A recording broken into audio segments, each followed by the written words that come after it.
And go Bears. Did you go to Cal? Yes, I did. Let's Oh, go. sure, what's Let's up? go. We got Mark Madsen. We're ready.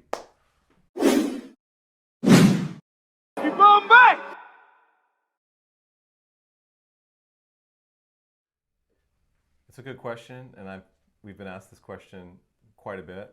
Especially, people talk a lot about Last Dance, and there was so many years that sort of passed, after Jordan sort of completed his career. Think about maybe the Tiger Woods documentary is right at the tail end, but why now? I think because he presumably has got several years left of his career, and he's like in his prime. But it wasn't, this wasn't so much a film about his NBA career as it was a film about his foundational coming of age story, and a film about family, and a film about community.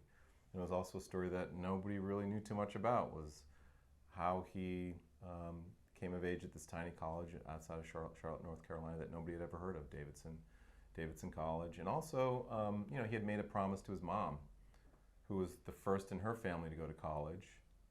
When he left Davidson to declare for the NBA draft, she made him promise her that he would get his college degree one day. And his kids are getting older. I think we met Riley, when they first came onto the scene, and now she's older, and now Cannon's running around, and his kids are getting older, and I think it was important for him to fulfill that promise. And he decided that last year when we made the movie, that this was the year that he was going to try to do it. He had tried to do it once before during the NBA lockout, and it's really hard for a working NBA superstar to do things like that? to Right. fulfill the requirements of a college that takes academics very seriously. It's not like Davidson's just going to give him like an honorary degree. He actually has to do the work. Well, and also on top of that, there was antiquated policy that the last 60 credits had to be performed on campus, but because the pandemic kind of disrupted campus life. Loophole. Yeah, they were like, you can do it now. We Loophole. didn't get into that in the film, but Loophole. that is an aspect of it. But and the thing what we didn't realize is that they never retired his number at Davidson because he had never graduated, and he was the only player that Coach McKillop had not graduated in the history of Coach McKillop's tenure as head coach at Davidson. Yeah, so those are two very influential figures in his life that he didn't want to let down.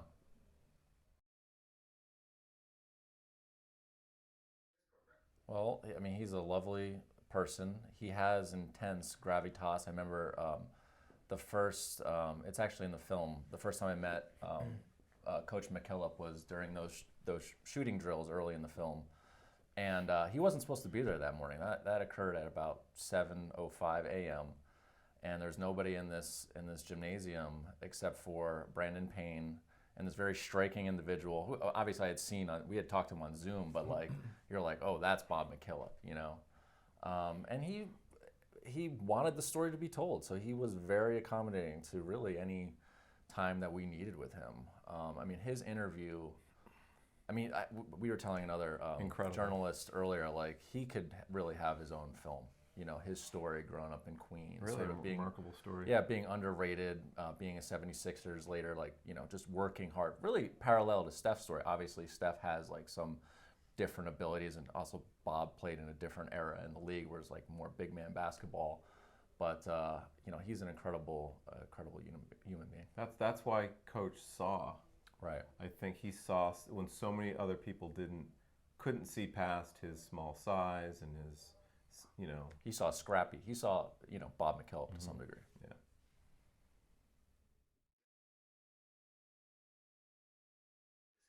We knew Davidson was going to be a core. We also knew that there was sort of a title attached to this early, which is underrated. It's something that's part of Steph's branding, and it's also part of his narrative. But it was something that, for me as a storyteller, I initially was like, Right, is he? Yeah.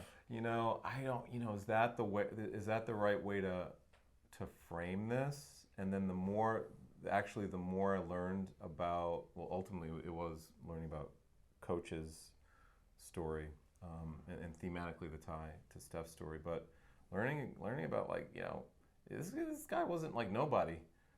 Steph Curry was the son of Del Curry, one of the greatest shooters in NBA. You know, played with Muggsy Bogues. Muggsy was like a family friend, and you know, he could have been given opportunities. You know, but he didn't get any. You know, he didn't get any Division I scholarships. Virginia Tech, where both of his parents played, they offered him a walk-on, you know, slot, and I think that really got to him. That really got to him. But we knew that that coming of age piece was going to be the spine, and then we didn't know if he was going to be able to graduate and get his credits. In fact, it was looking very dicey for much as we were sort of especially as they were getting their season was looking very good, right? Because like when that happens, there's more practices, there's more. I mean, it's just more intensity. Yeah, we didn't know. So at one point we weren't sure, and then we were actually struggling to find a lot of footage from that time at Davidson because in 2008, you know, the iPhone had just come out. There weren't like you were saying earlier. iPhone didn't even have video at that time. Yeah, but Steph wasn't like LeBron. Right. Or you know, Tiger he wasn't Woods. like Tiger or this guy Wembayana. You know, he like people weren't like following every step, so there wasn't that No, much. there was not a lot of footage of him during that period. A lot of that came from Dell and Sonia actually, filming him with their little, you know, mini DV cam. Yeah, but it was, you know, we knew we spent a ton of time in Charlotte, numerous trips to Davidson. We spoke to so many people who experienced that, who had such pride, because, you know, prior to, you know, it's not just the story of Steph being underrated, it's the story of this community, of this college being underrated, you know, that he kind of put them on the map. It's a great school. They hadn't made, they haven't won a game in NCAA, I believe, since '68. 68. Since Lefty Drizel was there coaching. And so, long time coming. And it's a small school. I mean, I don't know it's a very small school compared to, I went to Rutgers and then Cal. I mean, these are like, you know, these like cities, you know, on themselves. But yeah, for Davidson, like he's the greatest, him and Clint Smith, you know, are like just icons of, you know, what hard work can do for you. Oh man, I mean, from that era, gosh, I'm drawing a blank. I think we hit a lot of it. Yeah, we used because there wasn't really that much. I think we got the greatest hits in there. Yeah, no. Oh, there's the Burger King commercial that I really wanted to use. That's true. That was really cute. There was but some stuff. But that sort of combated, like, sort of in a way, because we had to kind of calibrate a little bit because of, you know, he was the son of a pretty successful NBA athlete, right? So it's not like, you know, he was nobody, right? He had these influential figures in his life. No, I think we did pretty well with what we had. Mm-hmm. I'm sorry. I don't have any interviews in my. Actually, that's not true. The waiting room we did voiceover, so we didn't have people on camera. But I like to create. Take the audience inside, you know, people's lives in an immersive way, you know, and you know, this was a little bit different because we knew we were going to have people sort of remembering, going back in time, telling story. But we wanted to balance that with a sense of intimacy, a sense of the unexpected. Which we got, which we knew if we were following his efforts to fulfill his degree requirements, if we were following loosely tangent, you know, the season as it unfolded, that there could be some surprises, and there were.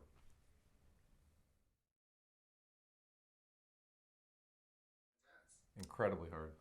Yeah, well, the logistics of it were difficult.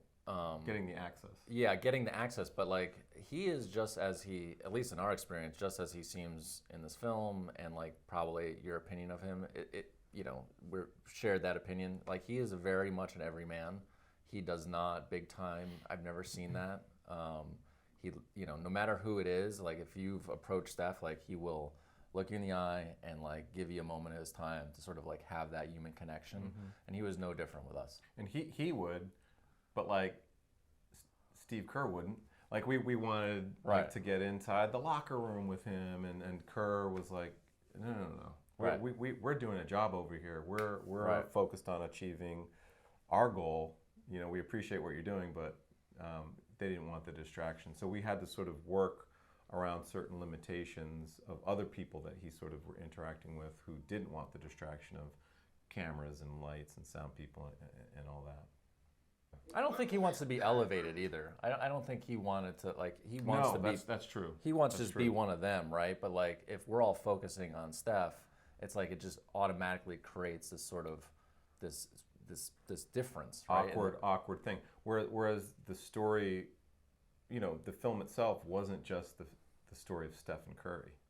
It was the story of Coach McKillop. It was the story of his team. It was the story of this community. Right.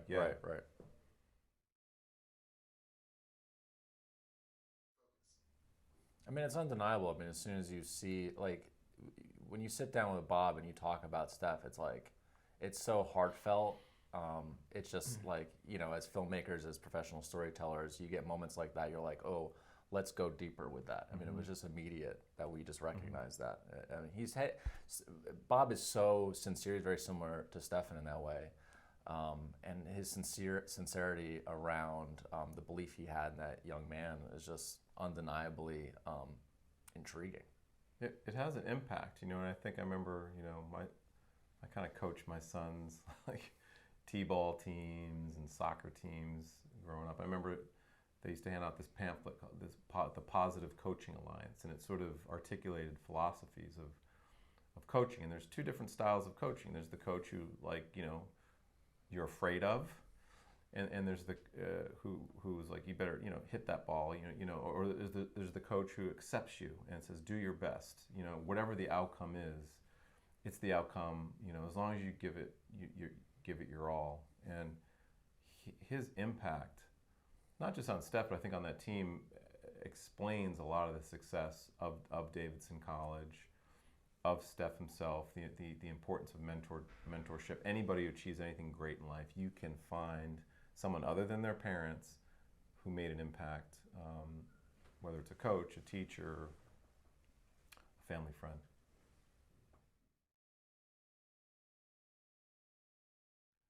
I think it's actually surprisingly consistent. I don't think I recognized this right at the outset of when we began working on the film, but the notions of the power of family and community. If you look at The Waiting Room, for instance, that's very much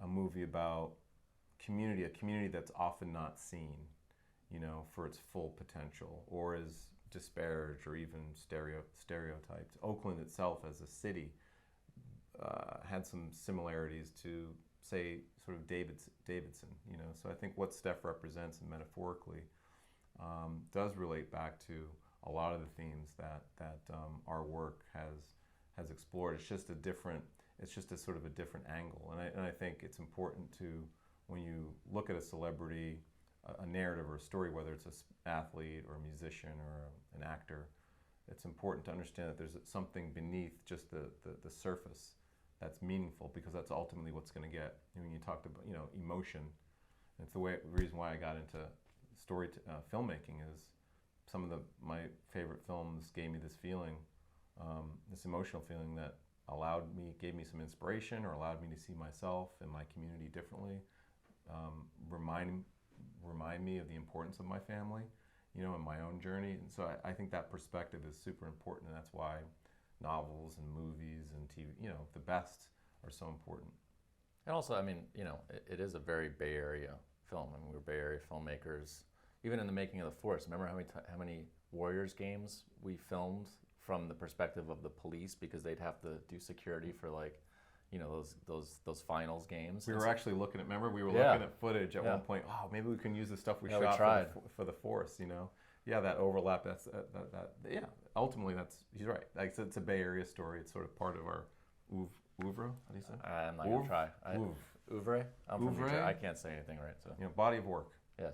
There you go.